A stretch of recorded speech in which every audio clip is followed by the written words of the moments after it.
Is your Kia Sportage backup camera flickering or showing a black screen every time you shift into reverse? Nearly 80% of camera issues on these models are caused by simple wiring fatigue in the tailgate harness.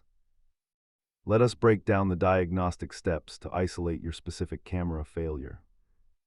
Start by cleaning the lens and checking your cabin fuses before assuming the hardware is dead. The wiring running through the rubber boot in the trunk is the most common point of failure.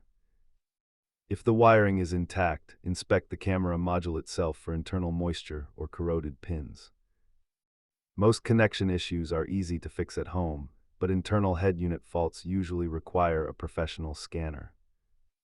Costs vary wildly depending on whether you are replacing a fuse or the entire camera module.